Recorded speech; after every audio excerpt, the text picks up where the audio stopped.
object.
Notified to take a look at UFOsightingsdaily.com in regards to some interesting photographs.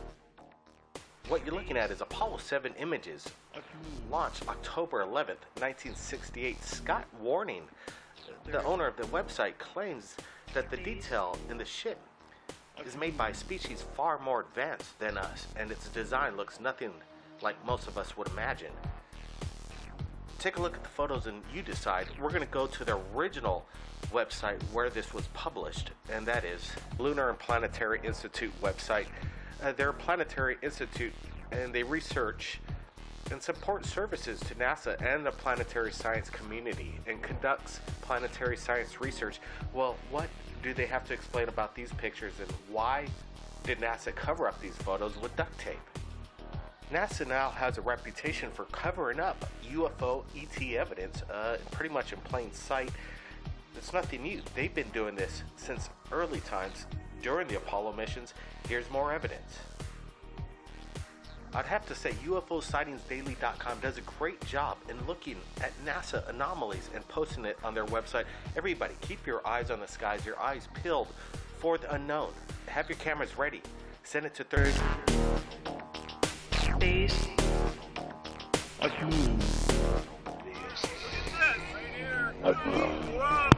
Greg Bradford, visiting from Minnesota, right here on the Big Island of Hawaii, captures of what looks to be some kind of military craft, in my opinion.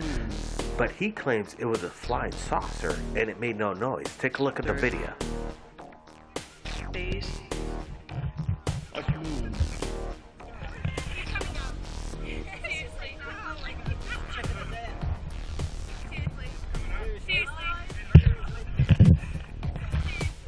When I say military aircraft, I mean reverse engineered alien technology involved, so don't get me wrong, I believe that there's something going on in this video. The military is conducting major operations right here in Hawaii. Exercises. Is this some kind of new military technology?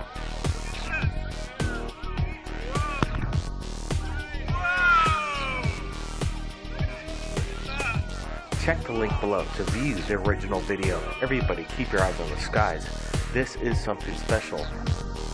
Share this video, embed it, get the word out. Blake Cousins, we'll see you again next time.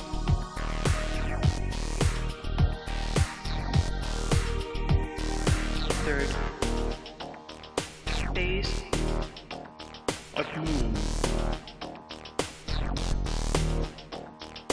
Third. Space.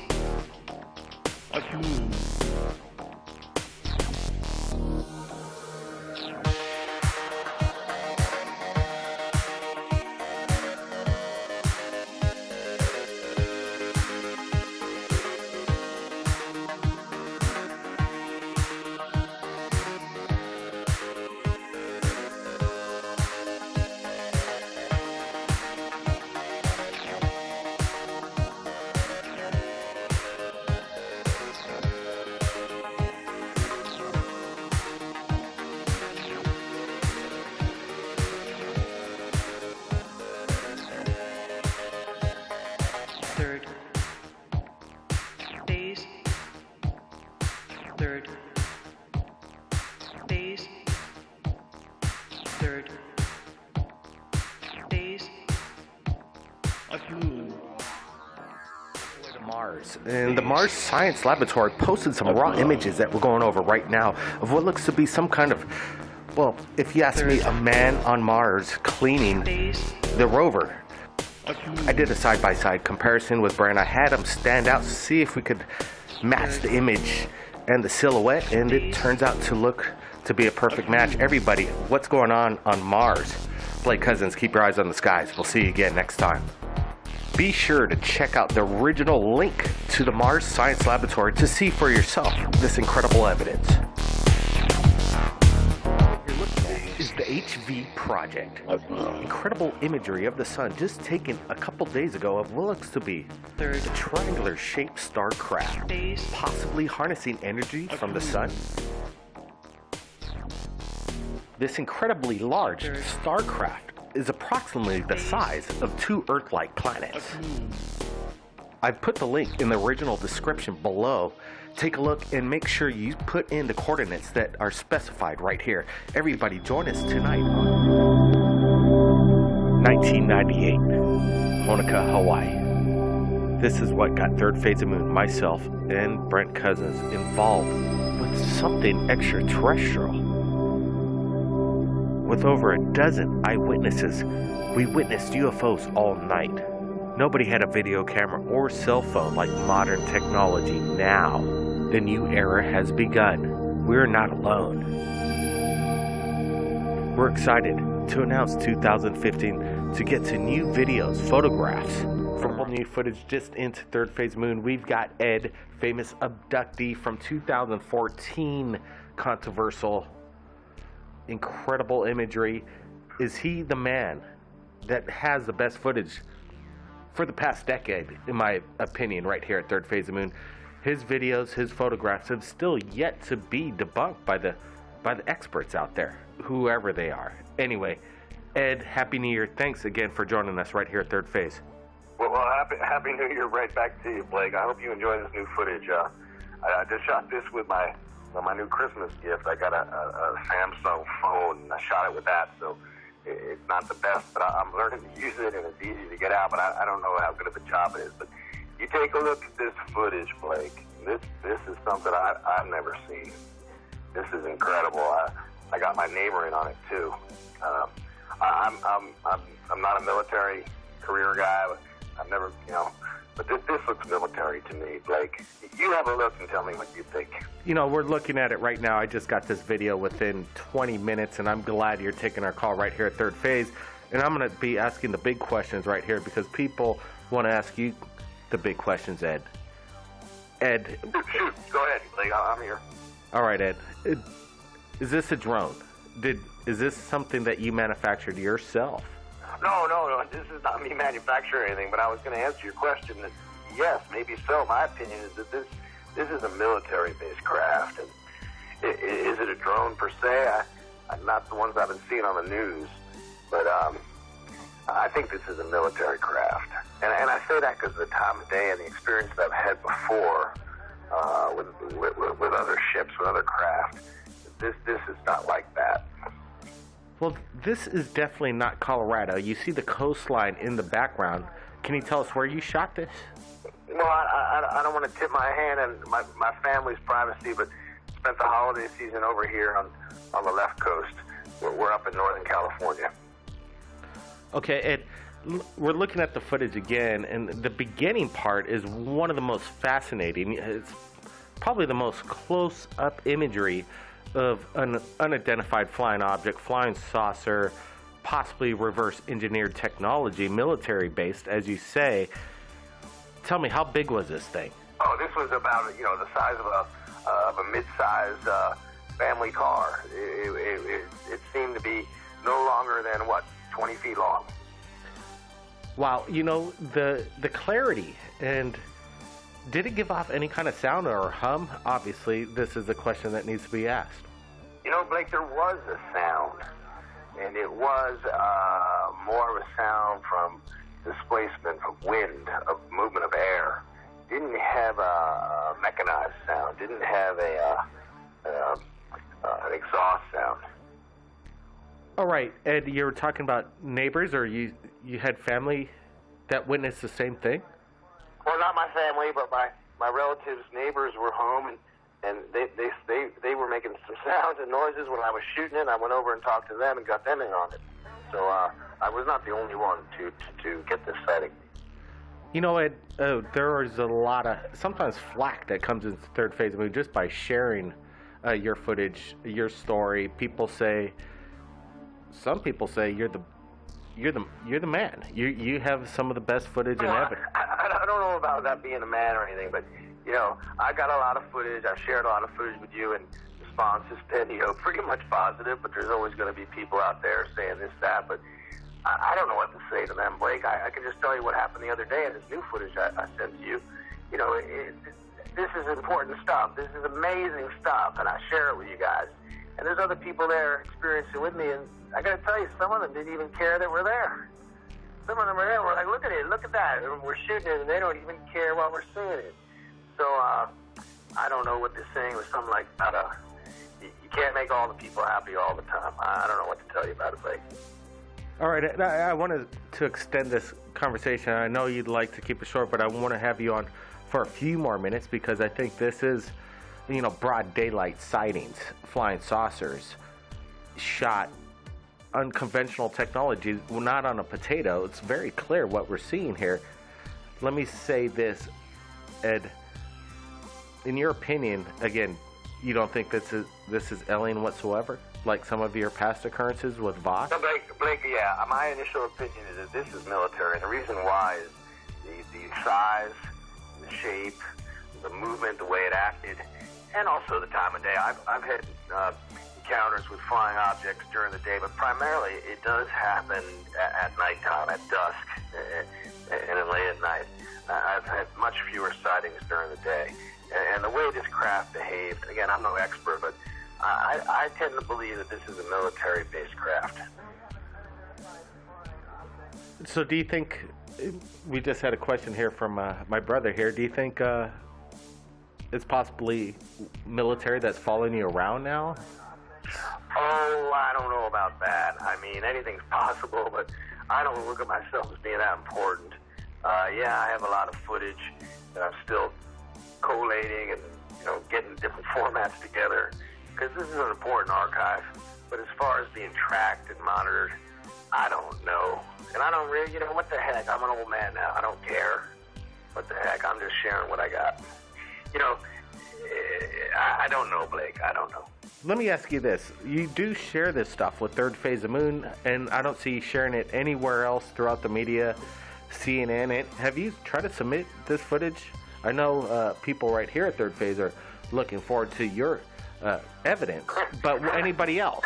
Are you sharing it with anybody else? Hey, I got to tell you, I've shared this stuff with some major networks over the years. Some of my footage dates back to 1970s. I don't want to drop names, but the people I've sent this footage to and have contacted and follow up with me, and never anything ever came of it. And there was a time in my life, I'll be honest with you, that this was what I was going to do, because I had this footage and I had these events happen to me over and over again. So I realized that a long time ago that this was not going to define me and who I am and how I'm making my life and living. I have a job, I have a career, I got a family. But this is something that is part of my life. And it's not just me, it's many people out there, as I've said before. And I'm not the only one. But, I share it with you, and you guys use it. You get some mileage out of it, so more power to you. I appreciate you, Blake, and your brother Brent, and what you guys are doing.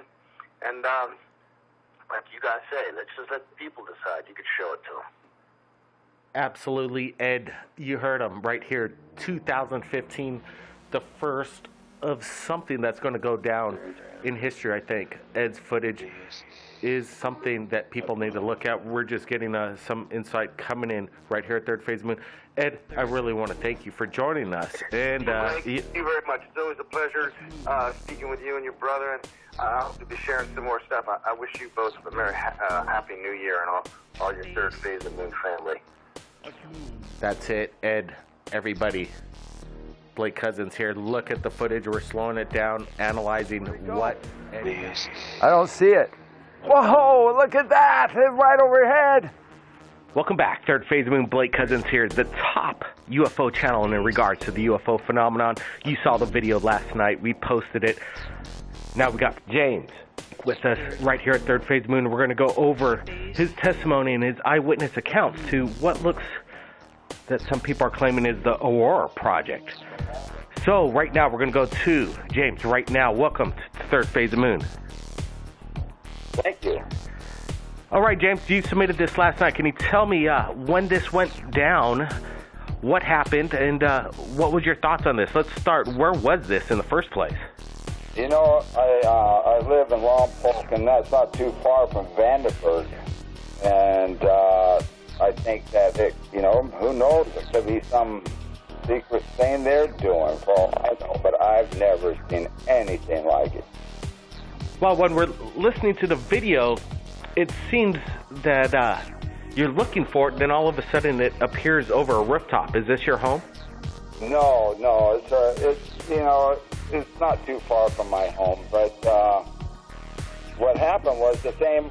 I got a glimpse of it earlier. It caught my eye, and I just sort of stopped what I'm doing. It went out of sight, and I was looking for it, and it turned. It must have turned to come in the direction it did over the house. And when it did, it was a surprise.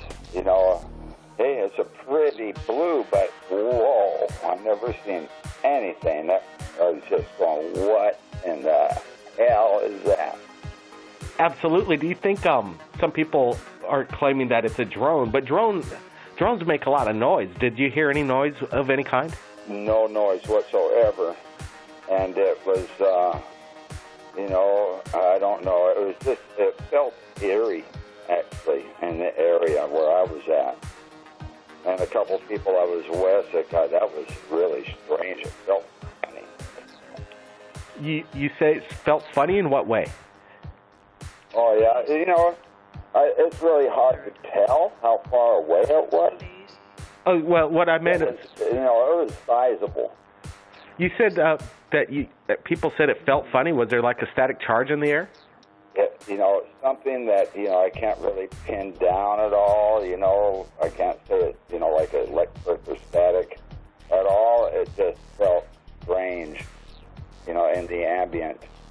When you captured the object in the second shot, there appears to be some kind of like orb that just darts into the picture and then totally freezes. Then seems like it kind of goes in the direction of the craft itself. Did you notice that as well while you're filming this? I didn't.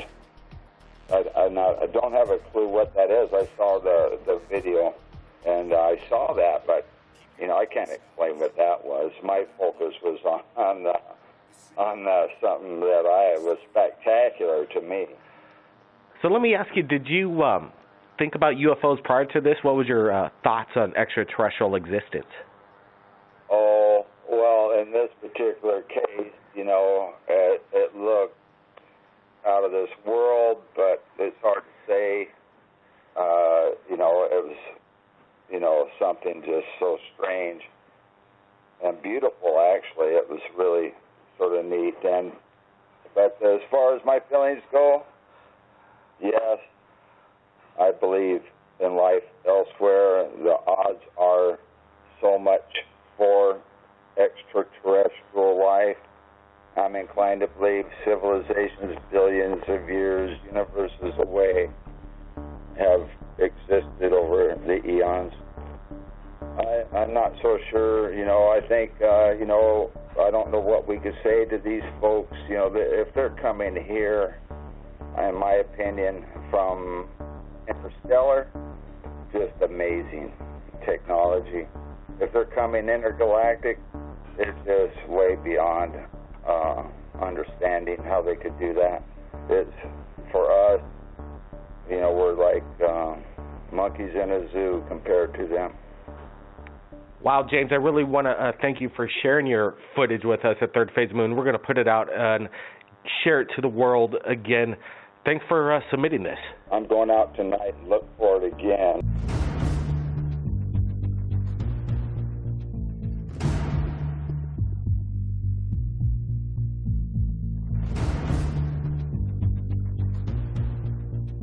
The conclusion I've come to is incredibly wild, that those in charge have been successful in keeping secret the greatest story of mankind. The evidence is overwhelming that Earth is being visited by intelligently controlled extraterrestrial spacecraft. The CIA guy standing next to me says, we're confiscating all this data, and you're all sworn to secrecy.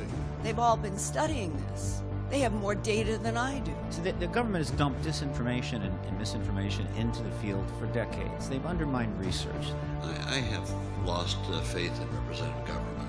I truly think we're in gridlock. It doesn't work, and so we need to make a change. I think it's ignorant of any people not to seek out what we need to know to continue the universe. You give this committee a lot of reasons for us to say, open those files.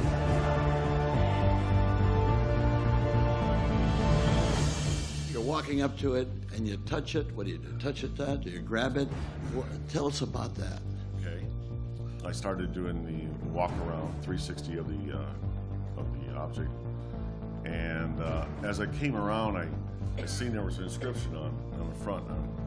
And this is what you saw, right? That's what I saw. So I started walking around the craft, and I seen the glyphs. And as I, ran my hand from the fabric of the craft, it was smooth to touch. You ran your hands along it? Oh, yeah. I believe that the time is now to lift the veil of secrecy that has shrouded this subject for over 60 years, and the subject of UFOs should now be openly accepted in the mainstream media.